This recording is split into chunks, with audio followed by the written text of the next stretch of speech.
G'day Tasmania, I'm Zelinda Sherlock with my co-host Raj Chopra, and this is TassieTalks for Season 1, Episode 2, called Road to Employment. This is our show where we talk to Tasmanians and community members about their experiences in life and various different issues that are important to them in the community. And today we are joined in our studio with two really amazing guests. The stories that they are going to share, the experiences, you are going to love them. And I'm going to introduce them. One of them is sitting right next to me, Kevin Smith. Hi. And we've got Daniel, who is joining us today in the studio as well. So our first guest is Dan the Man, who is also a local rapper, I hear. Is that correct? Absolutely, 100%. Now, Dan, to my understanding, you had a criminal record, and when you came out, you had a few difficulties finding employment. Could you go through that experience with us and how you felt and share your feelings? Absolutely. When I got out of prison, I thought I was going to lose family members and my friends, like people that were special to my heart. And I had a daughter as well that I actually hadn't seen her since she was a couple of months old, because I got locked up when she was 2 months old, and I did jail for 21 months. So that was hard within itself. But the day before I got out of prison, I remember that feeling. It was just nothing but like feeling sorry for myself, feeling down and out, thinking I'm not going to be able to find a job. I'm not going to have anyone there to support me. But the day I got out of prison, it was quite the opposite. Like I had my friends, my family, everyone. They come around. Like, you know, they proved to me that I'm not what I got locked up for, because I got locked up for something I did not do, and that within itself, with my depression and anxiety, it caused a lot of trauma for me. It gave me suicidal thoughts. It gave me, you know, thoughts that I wanted to hurt myself, that I didn't want to live anymore. And as I said, I didn't think I was going to have a job. You know, I didn't think I was going to have a future, especially with my daughter, with my friends, my family, you know, finding a career option to help me with my work ethics. And I was out for a couple of months, and I went through job agencies to help me, you know, find something, or, you know, not having a license because my license ran out while I was in prison. It was that's another downfall that, you know, was not going to help me for my career path. So do you think your work ethic, were you judged on your work ethic based on your criminal record? Basically, I do believe that had some part in it, because not many employers, you know, they see a criminal and they're like, no, there's no job offer here, sort of thing. And I think that took a big part in it. And going through 7 job interviews and getting turned down to every single one, I kind of felt like it was me, because again, with depression and anxiety, that's the way you feel. You take it personally, you know, and it makes you upset. It makes you, you know, think differently to what the reality is itself.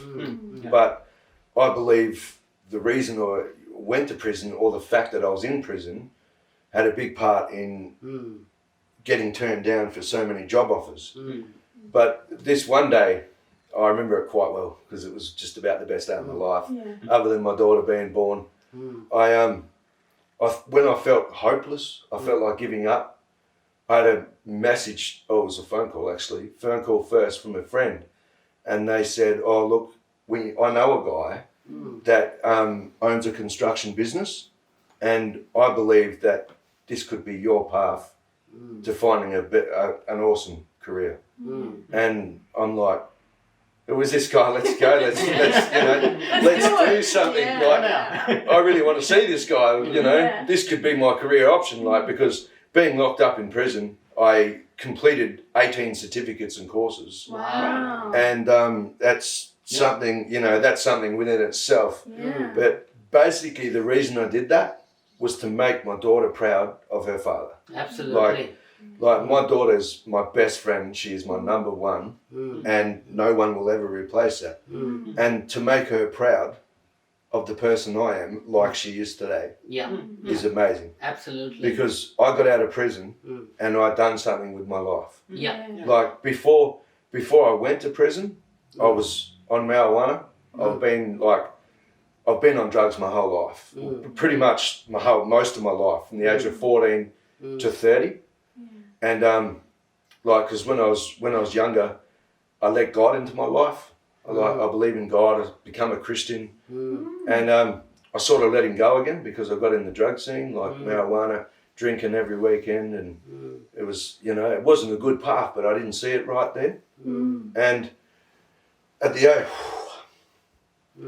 age of 30, I prayed to God, and I said, God, if you are real, help me give up marijuana, and let's do this. And by the time I was 31, just before I got locked up, clean of marijuana, I went cold turkey. I had no help, sleepless nights, sweaty all the time. And now being 5 years off marijuana, it's something that I'm proud of myself. Yeah, you should be very proud Yeah. of yourself. And Absolutely. when I, back to where I got this phone call from a mate, and he's like, oh, this guy, he owns his own business, construction business and stuff. And because I did construction courses in prison and I did other courses in prison, I was like, let's do this. Let's do this. I want to meet this guy. Yeah. And funnily enough, a couple of days later, I met this guy at Hungry Jack's. My favourite place. My favourite place was Hungry Jack's. And Kelvin, the guy sitting right beside me, he's like, dude, let's meet up, because my number was passed on from this friend to Kelvin. And Kelvin's rang me and like, he got me excited. Yeah. He got me into that spot where I felt like I was somebody again. Yes. Like, absolutely. I felt like, someone cares about me. Someone wants me to be part of them, so to speak. And the next day, he's like, oh, we can meet up in a couple of days. I said, let's meet up tomorrow, man. Yeah. You're eager. Yeah, I was very eager. Like, I wanted to prove to Kelvin that I am someone, and I will give you 100% work ethic if you just give me that chance. And I suppose to a certain degree, you were trying to prove to yourself that you were worthy. Exactly. Of somebody 100%. giving you that chance. Yeah.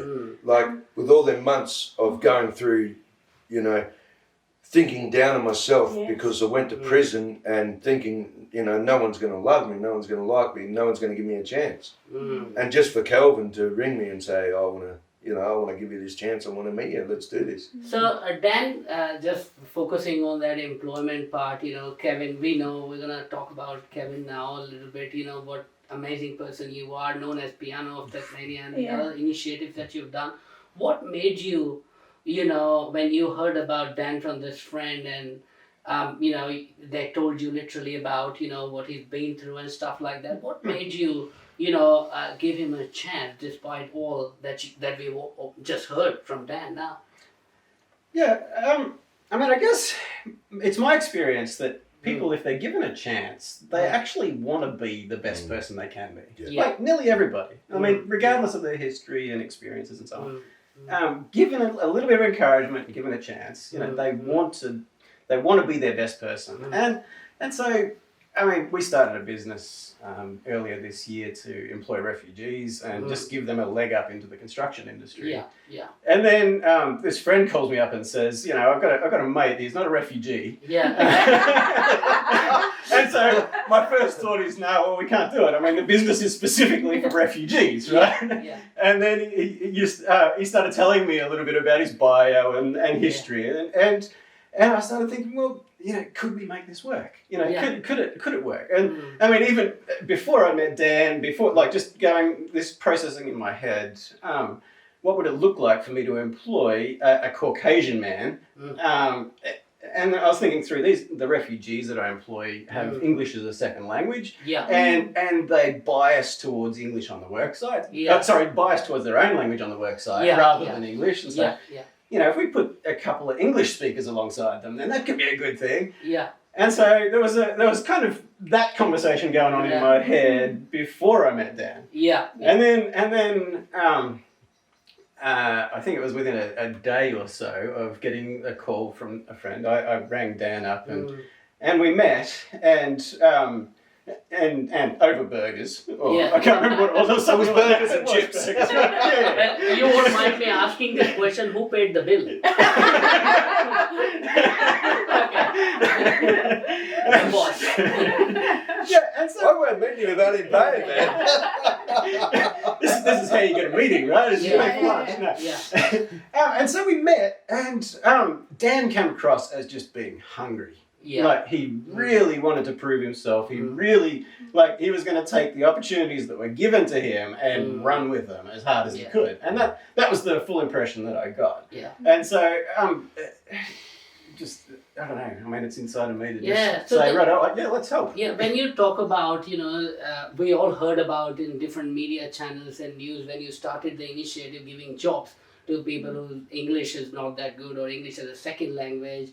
What made you, choose that? It's a very hard thing to do. People would like to find, you're a good construction worker, you speak English, have white card, everything. Let's give you a job. But you've gone the other road, finding people who are vulnerable, like Dan, and people like who can't speak English, and I know a few of them, and giving them an opportunity. Why did you choose that hard road? And business is already hard to run. I didn't actually see it as the hard road. Yeah. I saw people that were being overlooked by an industry because of, maybe ignorance, maybe whatever. But they saw non-Caucasian people that didn't speak English and said, no, well, they can't work. All the dangers, all the unknowns, all the language barriers, all the cultural barriers. And in reality, I think the barriers that they think are there are way bigger in their head than they actually are on the ground. And so by the time, when you get people who genuinely want to work, they want to pick up a shovel, they want to dig, they want to wheel that wheelbarrow, they want to, that's what they want to do. And it's not that hard to, to sort of mark out an area. This is where we want you to dig, And so I didn't see it as being as the hard road. I saw it as just in business terms an untapped market. But in terms of helping people, it's like, why there's such an opportunity here to just facilitate people who haven't been able to get jobs, sit a million interviews and just get turned down every time, and just facilitate step by step into a place that they can't get to themselves. Awesome. I mean, part of it is Hobart is like a small country town, right? Yeah. It's you could submit your resume a million times online, and it's not like Sydney and Melbourne. People don't look there to get employment. Yeah. I mean, no, not true. I mean, but as a there's part of it. It's who you know rather than who you are. Absolutely. That gets you the job, and I mean that's that small country town thing, right? And so I mean, and this is classic, right? It was who Dan knew that connected him to me that got him the job, right? Fantastic. Dan, do you have any advice for our youth after the road that you've travelled? I do, actually. Come to think of it, like, for the youths out there, no matter how bad you think of yourself, that is not true. You can always make a future. You can, you could make a future of crime. You could make a future of doing the wrong thing. But you can also turn that life around and do something positive. Like whether you want to drink at a young age or turn to drugs, don't do it. Because you'll be much more prouder of yourself if you make that work. If you look for work, if you look for something that you want to do that will help you for your future path. Because you are somebody, you can be somebody, and me, for experience, I know for a fact that it is such a good feeling when you complete goals. Absolutely. Oh. Yeah. So you talked about mental health, and that topic is, in coming from an Indian background myself, I know it's a taboo in multicultural community, and Kevin employing people from refugee background, they're also multicultural people. Did that conversations come up when Dan was working there, and how did they react to those conversations? Do you mean how do my employees react to Yeah, that conversation? I'm unaware of that conversation being on the website, but I'm sure it did. Yeah. Like I'm quite hands off in my employment approach. Dan will attest to that. I will jump into that conversation. Yeah. A few of the boys, on the first day, Yeah. we sat around and we had a bit of conversation, went backwards and forwards, and they wanted to know a little bit about me, and I told them how, the drug scene, growing up, and then I was a soccer player, and one of the guys that actually works with Kelvin, he's an actual really good soccer player. Yeah. And when I said it, he kind of looked at me like, bro, Yeah. sort of thing. Something clicked. And this other guy's name's Tony. Yeah. Little legend, man. Yeah. He's only young, but he's a little legend. And he started bopping away to this rap music. And sorry, which country is he from? He's from Myanmar. Yeah. what he just said. I can't repeat it. But it's okay. And he started bopping away to this rap music, and I turned around and I'm like, man, I'm going to show you something. Yeah. And I said, kick that beat, bro, like that. Yeah. He goes, yeah. And Tony's like, can you sing, bro? Yeah. And I'm like, I started rapping and I was doing freestyle, and all of a sudden Tony's just turned his hat backwards like this. And he's like, yeah, bro, like this. And one day we're all jamming away, like I'm rapping, and a couple of the guys were all walking together, and Kelvin come, because we're meant to be working at this stage. And, we're all getting the jam thing happening. We're all rapping and stuff, and these guys are making me feel good, because I've got a lot of friends that are not Australian, like Indians, Pakistanis, everywhere. Sri And Lanka. how did they actually take when you talk to these people and say, well, I've been to prison?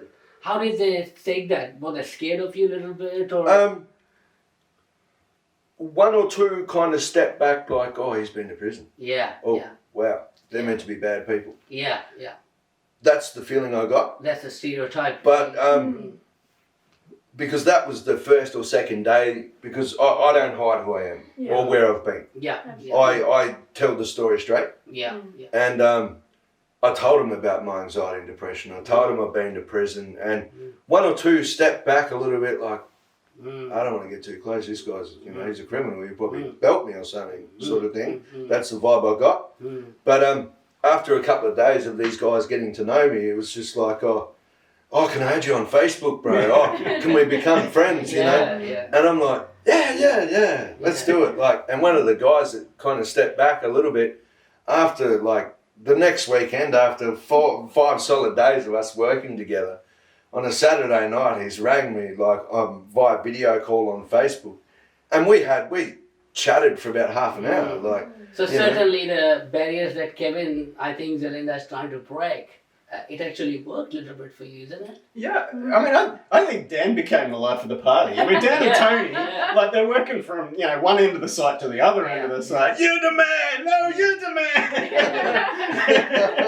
It's such a great reflection, I think, of when you bring completely different cultures together, and the beauty that exists within difference is actually not that much in terms of something that's bad. It's actually a really great thing. You learn from each other, and in this day and age, from what I understand, in this day and age, there's a lot of racism, and I want the youths to understand that racism shouldn't stand. Absolutely. We're all the same people. absolutely, We're just from different countries. absolutely. And if you've got say, my daughter, she said to me, oh, Dad, this lady's black. And I'm like, what do you mean? And she goes, this lady at my crèche, she's black. And I said, that means she's beautiful. And she goes, how? I'm like, well, you know a painting on the wall. And she and my daughter said, yeah. I said, well, you take every colour out of that wall Yeah. and you just have white. Mm. I said, how would that look? Yeah. And my daughter said, that would look ugly. Mm. And I'm like, so you put the black, all different colours back into that painting, how would that look? Oh, that would be beautiful, Dad.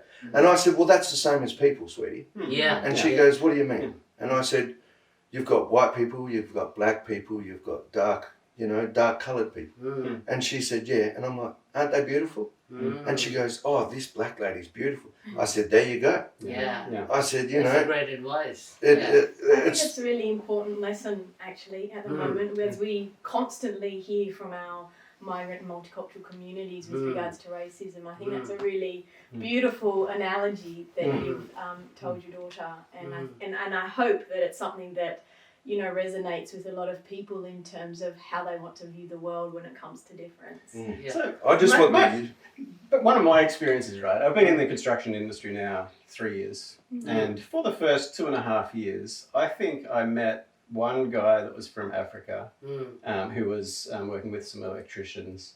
I met maybe 1 or 2 Asians that were labourers for various tradesmen, and that's it. Three non-Caucasians on a construction site in 2.5 years, and that just mind-boggled me. One of those Asians was a guy that I employed, or I had facilitated into employment, and so it just that little Caucasian boys club, no, that's probably too tough. It's probably too rough. It was just the at one end of the scale, and now we have 21 guys employed, and they're constantly kind of across all of the work sites. And you see the kind of vibe that Dan brought to the party of Dan and Tony kind of bouncing off each other, and it's just amazing the reception that people have had. Once Asian people come on site, it's like I didn't know whether or not they would be received. I didn't know whether or not people would go, we need to stand back here because we don't know the language, don't know the culture. Yeah. There's awkward moments that could present, so let's just not have any moments, kind of scenario. But we've not found. I mean, with the exception of a few places and a few teams of guys. We've not found that to be the case. We've actually found that people are really receptive and are really quite open to migrants and that on construction sites, and that could be the companies that we're working with and the leadership of those companies that genuinely have a heart for the community and for bringing people together. So I can't speak across the whole lot, but across the companies that we're working with. And I think we do need employers like you in Tasmania who are ready to give chances to people, whether they have a criminal record or they can't speak English, but you've treated them on the same level. If you wouldn't have given Dan a chance, I think, we might be hearing a different story from him being disappointed and angry. And I think it is very crucial that we continue to have these conversations. And I know that I think we had that discussion one time previously about the, when migrants go to work at the Caucasian side, how the slangs come into that. So what we did today, Zelinda and me thought that how would that look today that we play a small game of all these slangs? And you're gonna win this one, man. And the funny thing is, I'm quite good at this. So when we were preparing it, Zelinda sent me a couple of slangs. I have no idea what they meant. So you three are going to have fun in that. If I look a bit awkward and think, what does that mean? So don't judge me on that. Oh my God, my friend, I come from India. Exactly. So we are going to, end on that. I mean, certainly a very powerful story from you, what you've shared today, and but I just want to say one thing with all this being said. Absolutely. I just want to say that doesn't exist. Yes. I just wanted to say to the youths that you don't need to go to prison to get turnbacks from work. Like anything could happen in your life. You don't have to do anything, but you're going to get knockbacks after knockbacks after Yeah. knockbacks. Yeah. I got a 7 in a row, and then I got a chance. Yeah. But ladies, boys and girls, men, you get so many knockbacks, but you will have a job. Just don't give up. Absolutely. That is my message to the youth. Do not give up, because you will get there. Absolutely. You will win. Yeah, Brilliant. fantastic. Brilliant. That's great. So let's play the game, and Yes. Zelinda will lead the game because I don't speak a lot of slangs. So Let's test Raj. Hey Raj, what does blimey mean? What about crikey? Crikey! Crikey! Crikey, that's amazing, mate. What about Sheila? You surely know what Sheila is. Sheila, I know because we have Bollywood, songs and stuff like that. Oh, right. I actually didn't know first time somebody talked about, about Sheila, and I'm like, are you talking about the auntie in the movie? No. Sheila means girlfriend. What about drongo? Drongo! Yeah, that's probably me. It means you're a little bit crazy. Okay, Raj and the team, let's start the game. So, this game is called Australian Slangs, and the rules are, I will say one word at a time. If you can guess what the actual saying is, please raise your hand. Whoever's first to say You're the in full trouble. saying, whoever's first to say the full saying gets 1 point. Okay. Best of 5. All right. Okay. Fantastic. What does the winner get? That's a secret. What he gets is a Hungry Jack's burger. You're definitely in trouble. Okay. Sorry. Can I give this to you? So I'll give you a couple, and Yeah. so don't do them in order. Don't do the words in order. Okay. Okay. Okay. All right. All right. The Okay. first one, you go. Okay. Right. So the first one. Are you ready? Fair. Sav. Yes. Is it an Australian? Yeah. Fair suck of the sack. Yeah. You can Yeah. get All right, I'm with you. Yes, very One good. day I'll give you that. One day. Totally don't understand what it means, but What does it mean? Explain it for us. what does it mean? That fair suck of the sav means like fair enough. Fair enough. It's like fair enough. Don't Yeah. be too crazy. Yeah. That sort of thing. Why saying that? If someone gets too excited, someone will tell you, go, fair suck of the sav, mate. Yeah. Fantastic. Yeah. Okay, so my turn. Give it. You got it. Give it a red hot crack. Oh, I got it just before you said it. And what does that mean? Putting cheese in give your it a- curry? No, it does not. Okay. Means give it your best shot. In other words, give it a red hot crack means like give it your best, give it 100%. Give your best game. Like I do for this bloke, I give it a red hot crack. Awesome. Yeah. All right.